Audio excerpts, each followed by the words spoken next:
Di sini kami beranggotakan berempat, yaitu dengan saya sendiri Pak Jananda, dengan NIM 210502121 dan rekan saya Zikri Fardoji dengan NIM 230500286. Saya Rahmi Amira dengan NIM 230502012.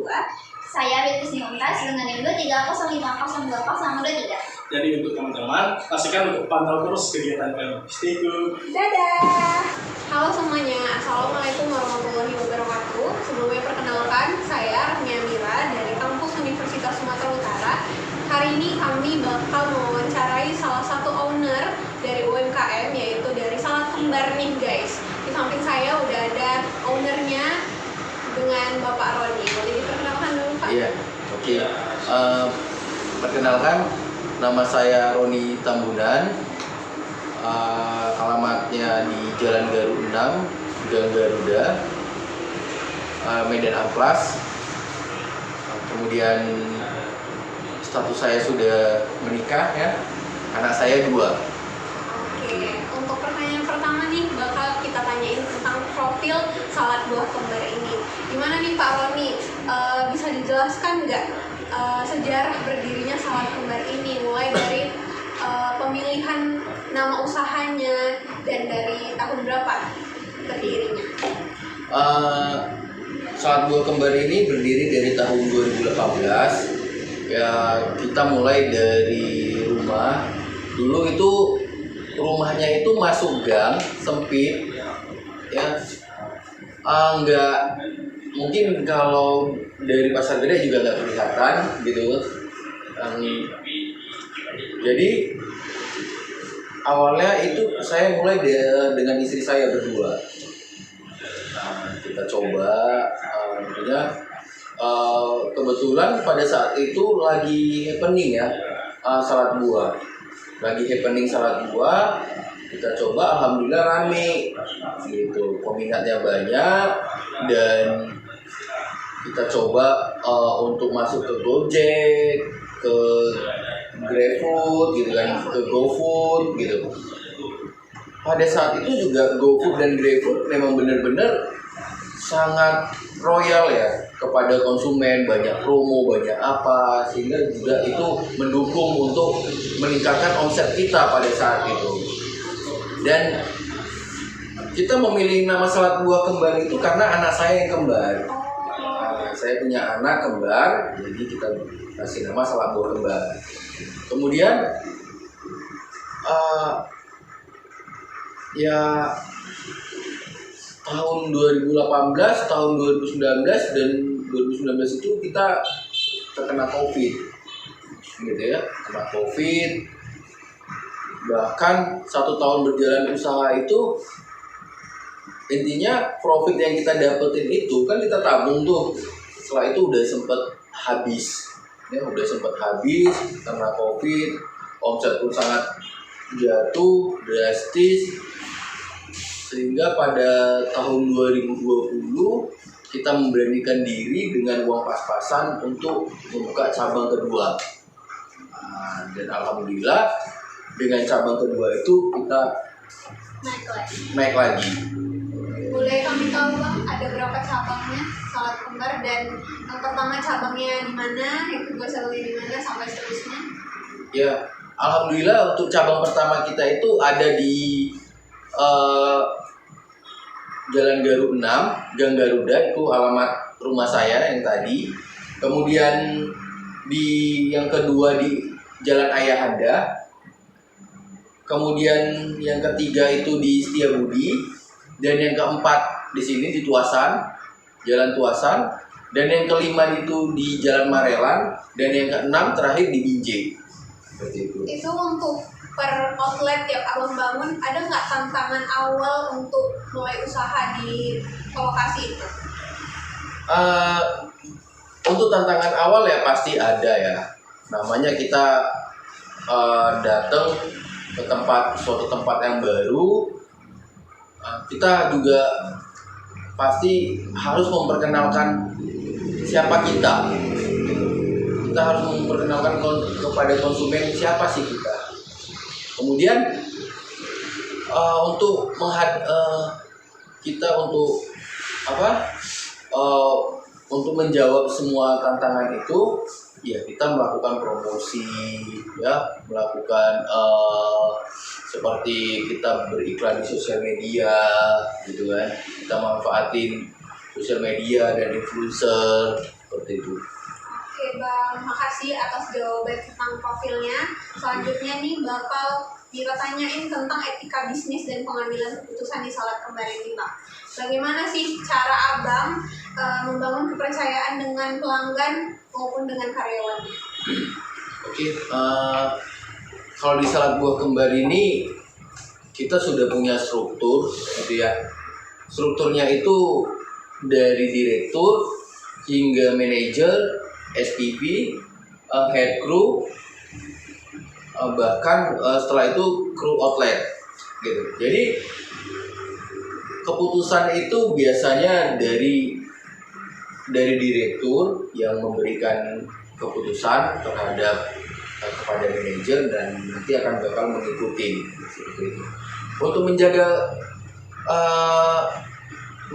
kepuasan pelanggan atau kepercayaan pelanggan itu kita ya intinya kita selalu memberikan menjaga kualitas produk kita, seperti kita melakukan quality control dan memberikan SOP di masing-masing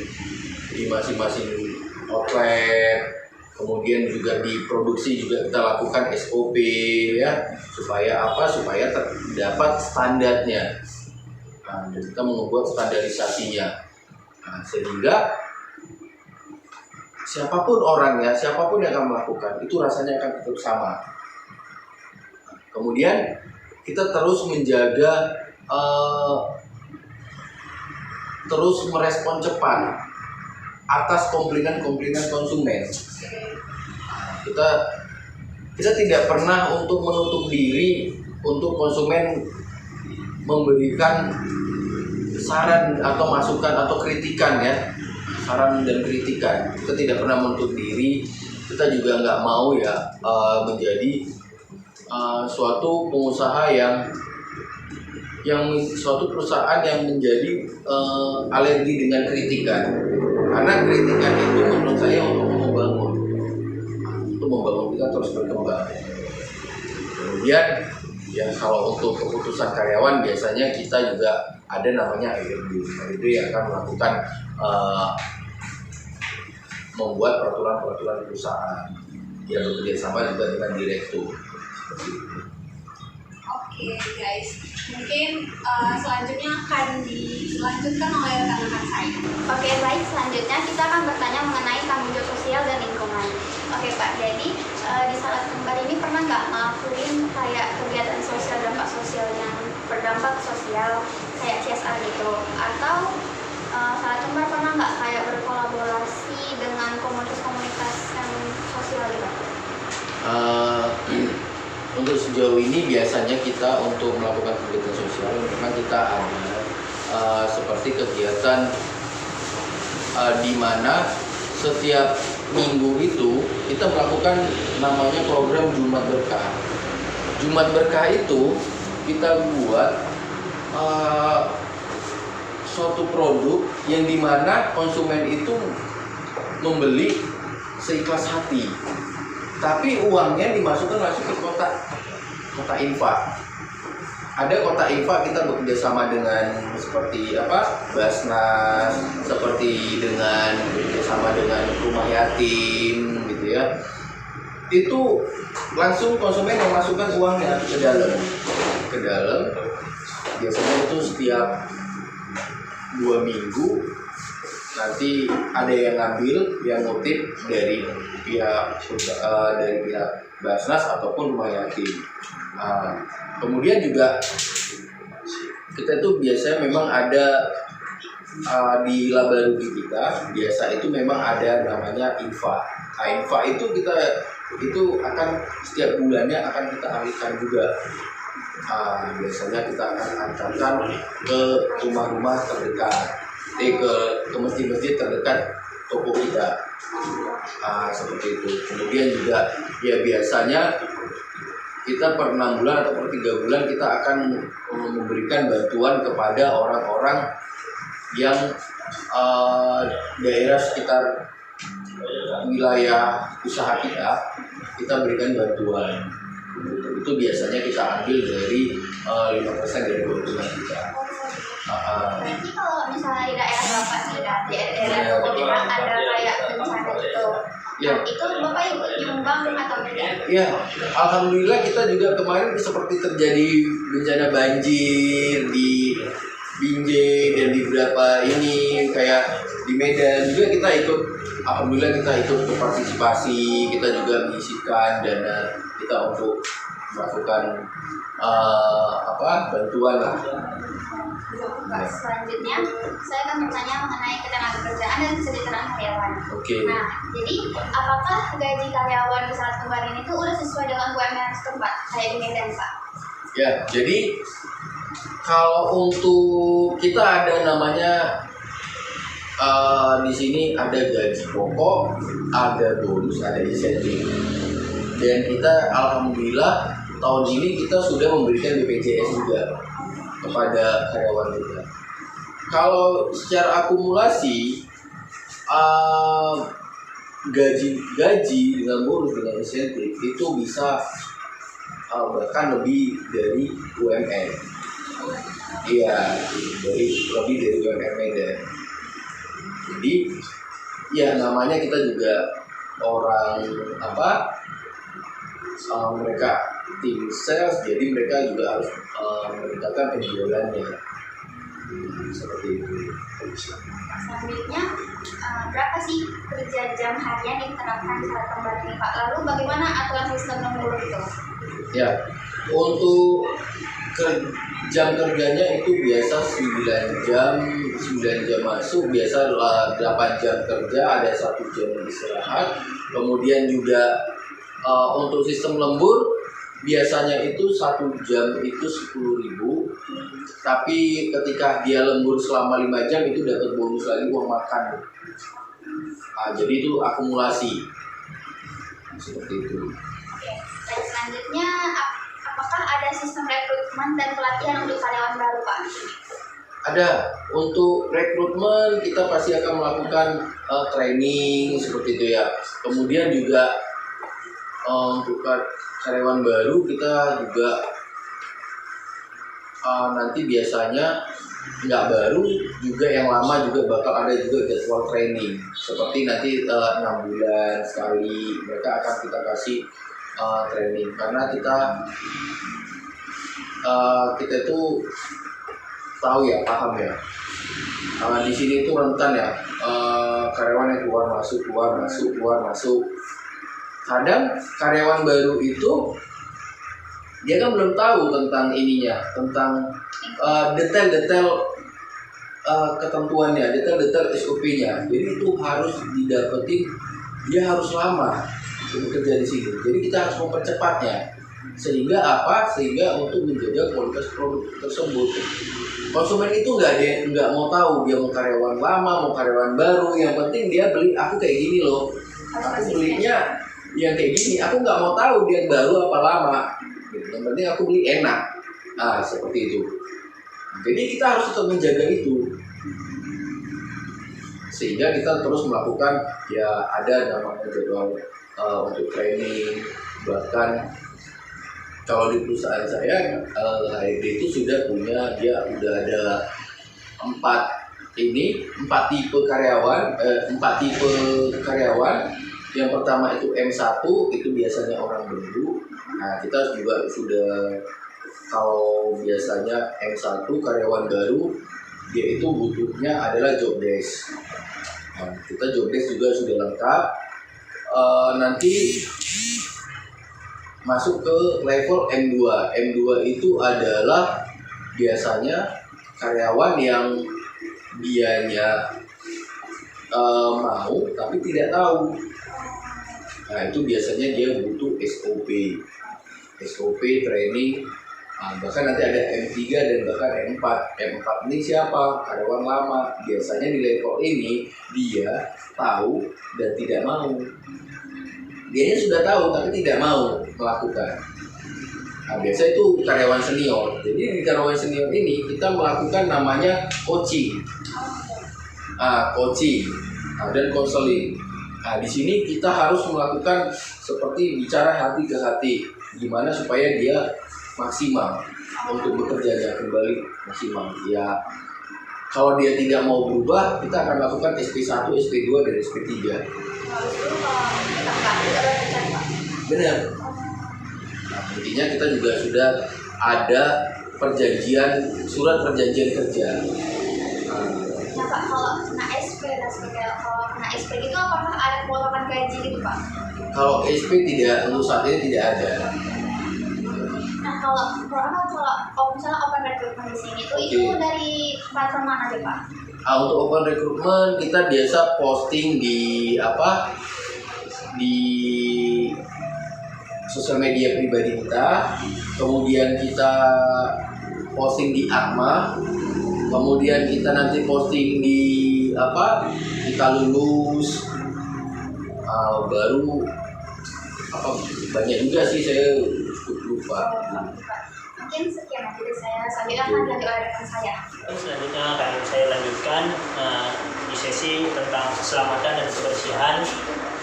Saya ingin bertanya, apakah salat kembar ini menerapkan standar keselamatan seperti APD, alat pelindung diri? Ya, di sini kita juga menerapkan namanya APD ya, keselamatan, seperti kita ada di tempat produksi kita menyediakan alat untuk racun api gitu. Kemudian juga ya mereka wajib pakai sarung tangan, mereka juga memakai seperti topi dan cermek gitu, atau apron itu. Nah, mereka juga menggunakan itu. Jadi kita melakukan, memang itu sudah standar dari perusahaan kita. Berarti itu sudah ada pelatihannya? Benar, sudah ada pelatihannya. Selanjutnya untuk kebersihan. Bagaimana pengecekan kebersihan yang dilakukan setiap hari? Jadi kita juga ada beberapa divisi yang bertanggung jawabin itu, seperti contohnya itu kan bertanggung jawab atas kebersihan outlet gitu ya. Jadi dia yang akan mengecek setiap harinya, dan kemudian juga kita ada SPP. Jadi kita ada seperti melakukan double checking untuk kebersihan. Jadi nanti dari head crew, kemudian dari SPP juga akan memeriksa kebersihannya setiap harinya. Jadi dari intinya dicek kebersihannya. Iya benar. Nah, setiap hari akan dicek kebersihannya. Ya dalam inilah ya, secara berkala lah dicek kebersihan. Selanjutnya tentang produk nih. Apakah produk ini sudah ada BPOM? Kalau untuk BPOM, karena ini kan produk segar ya, ini adalah produk yang langsung dimakan. Jadi kalau produk langsung dimakan itu tidak perlu BPOM. Jadi yang perlu BPOM itu adalah produk yang memerlukan masa simpan, dan itu pun harus lebih dari 7 hari baru dia menggunakan BPOM. Jadi kalau kita fresh food, dia tidak menggunakan BPOM seperti itu. Ini kira-kira salad buah ini bisa tahan berapa hari? Kalau untuk di salad buah kita sendiri itu bisa tahan 2 hari. Benar. Kemudian namanya buah ya, dia buah ini cepat berair gitu kan, sehingga itu yang mempengaruhi nanti rasanya. Kemudian kalau untuk halal kita sudah ada sertifikasi halal. Bahkan selain itu kita juga sudah ada HAKI. HAKI itu adalah hak izin intelektual. Oke, selanjutnya kita masuk ke yang inovasi produk. Oke. Kayak mana proses pengembangan resep atau varian baru salad kembar? Oke, jadi di tempat kita itu ada namanya R&D. R&D itu ada Research and Development. Dia yang akan mengembangkan produk-produk kita. Dia akan mencari, menguji coba beberapa produk-produk baru gitu. Mungkin bahan baku baru dia akan mencoba. Sehingga nanti ketika dia sudah berinovasi, dia akan mengasih resipi ke direktur. Nanti direktur mencobanya, setelah uji test food, setelah test food lolos, uji rasa lolos, itu baru bisa dipasarkan. Selanjutnya apa sih tantangan dalam menjaga kualitas salad buah ini seiring bertambahnya outlet atau pesanan? Ya itu tadi, tantangannya adalah karena terlalu seringnya pergantian orang gitu. Kemarin kita sempat juga beberapa kali ganti krunya, sehingga kan kalau yang baru ini belum tentu dia tahu SOP-nya gitu, karena kan butuh waktu, masih salah-salah melakukan membuat produknya seperti itu. Itulah tantangan kita. Baiklah, selesai sudah sesi saya, akan dilanjutkan oleh rekan saya. Baik Pak, jadi di sini saya ingin melanjutkan pertanyaan dari teman saya. Mungkin di sini kita ingin membahas terlebih dahulu mengenai persaingan pasar. Seperti yang kita tahu, persaingan dessert itu sangat luas ya Pak. Apalagi sangat banyak UMKM yang mungkin menggunakan usaha yang serupa dengan usaha yang Bapak miliki sekarang ini. Nah, jadi bagaimana cara Bapak menyikapi hal tersebut? Bagaimana cara Bapak menanganinya? Bagaimana cara Bapak bersaing? Bagaimana cara Bapak mengenai hal tersebut? Saya untuk menanggapi hal itu, saya berusaha untuk spesifik mungkin gitu ya, karena lebih spesifik lebih bagus gitu. Saya misalkan nih, saya keluar dari zona yang berdarah-darah persaingannya. Seperti kalau kita ambil namanya dessert nih banyak produk, bukan hanya cuma salad buah seperti itu. Adalah yang namanya macam-macam lah ya dessert tuh ya. Tapi saya harus berani lebih spesifik. Jangan lagi ambil kategori dessert, tapi langsung produknya. Saya lebih spesifik. Berarti seperti kita tahu ya, di tempat ini ada, di samping tempat lokasi ini kita lihat di samping Bapak memiliki usaha yang serupa dengan Bapak. Iya. Itu bisa salah. Itu bagaimana cara Bapak menanggapi hal tersebut? Apalagi bersebelahan. Kalau saya menanggapin ya sah-sah aja ya. Saya juga orangnya juga fair. Saya tidak pernah menganggap dia kompetitor saya gitu. Misalnya saya tidak pernah menganggap dia itu sebagai lawan saya, tapi dia saya anggap sebagai rekan saya. Bagaimana kita di sini bisa sama-sama maju seperti itu. Ya kalau untuk kompetisi itu pastilah ya, kompetisi yang sehat gitu. Bagaimana kita memberikan value yang lebih. Kita memberikan apa yang dibutuhkan konsumen, dan kita memberikan menjual kualitas, bukan hanya cuma kita nggak mau ya dikenal harga murah tapi kualitasnya tidak bermutu, kan seperti itu. Yang pastinya kita juga, konsumen juga sudah pinter gitu kan. Ibaratkan kalau terlalu murah juga konsumen akan bertanya, apa sih bahannya kok murah banget? Begitu. Ya, saya terus berusaha untuk menambah inovasi dan menambah value di produk saya. Dan saya terus melakukan branding bagaimana supaya kita tetap dikenal dan dikenal halayak luas seperti itu. Berarti memang tidak saling menjatuhkan ya? Iya benar. Mungkin dengan hal tersebut bisa membuat usaha ini makin berkembang. Iya benar. Positif. Benar. Nah, ngomong-ngomong Pak, kita pindah topik. Misalnya mungkin bagaimana cara Bapak mengontrol usaha tersebut. Bagaimana dengan Bapak memiliki banyak anggota tim, itu bagaimana cara Bapak mengontrolnya? Seperti kita ketahui Bapak memiliki, bisa dibilang banyaklah cabang untuk usaha tim. Bagaimana cara Bapak mengontrol usaha tersebut? Jadi kita melakukan, saya rasa 2 tahun belakangan kita memang fokus untuk membangun sistem seperti itu. Jadi sistem ini dibangun untuk bagaimana semua tersistemasi. Dari struktural tadi kita lakukan struktural. Dari direktur, manajer, SPP, ya ini adalah sistem. Kemudian kita lakukan sistem di seperti di kasir gitu ya. Kita bekerja sama dengan aplikasi, juga mereka menyediakan aplikasi kasir seperti pembelanjaan, kemudian kita ada masuk stok, juga itu akan sudah tersistem.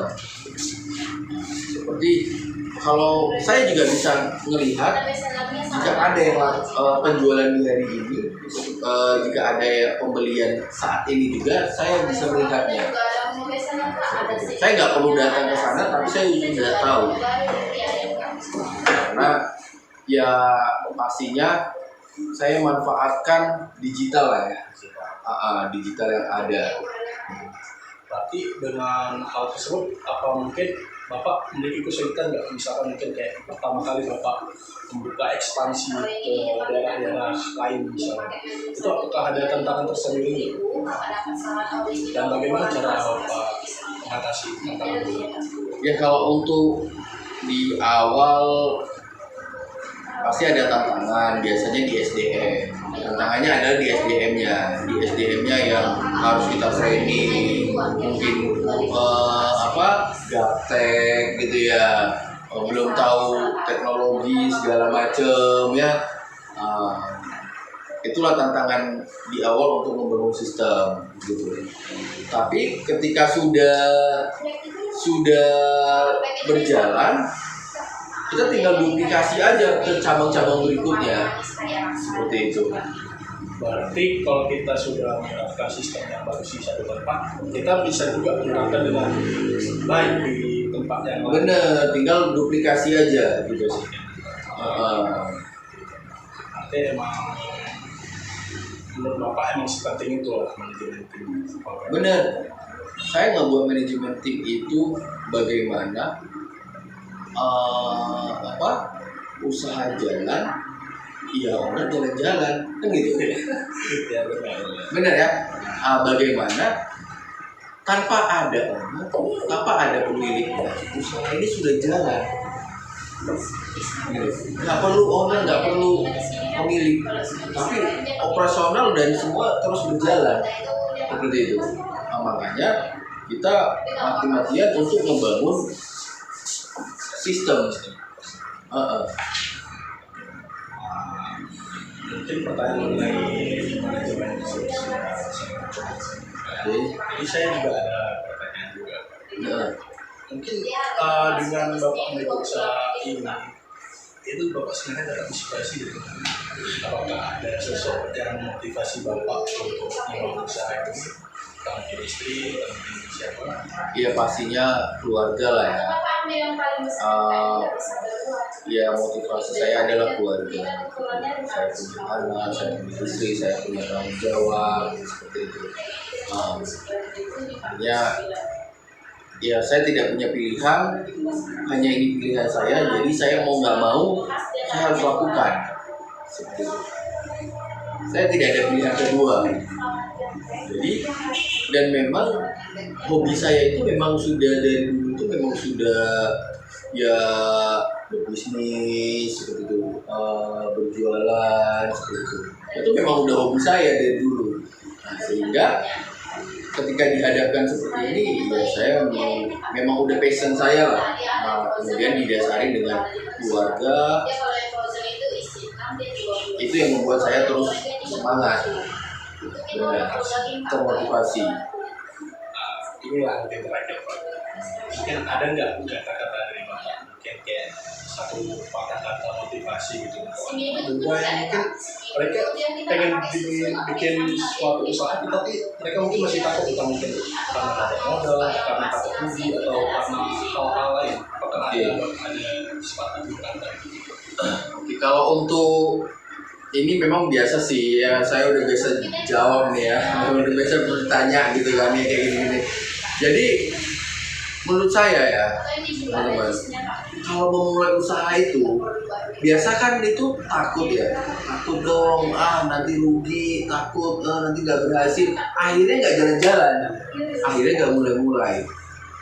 Tapi saya punya tips, lakuin aja dengan modal terkecil. Sebenarnya suatu usaha itu nggak perlu modal. Tergantung, mungkin bisa tergantung bagaimana kita niatnya. Bener. Contohnya gimana? Masa usaha nggak perlu modal uang kan gitu? Ada contohnya, ada rumah di situ dijual.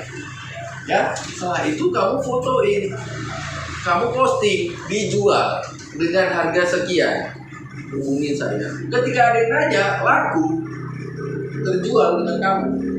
Kan kamu bisa sebagai perantara ya istilahnya, kan dapat uang, dapat keuntungan atau dapat profit, benar ya? Pakai modal uang nggak? Ya, Enggak ya.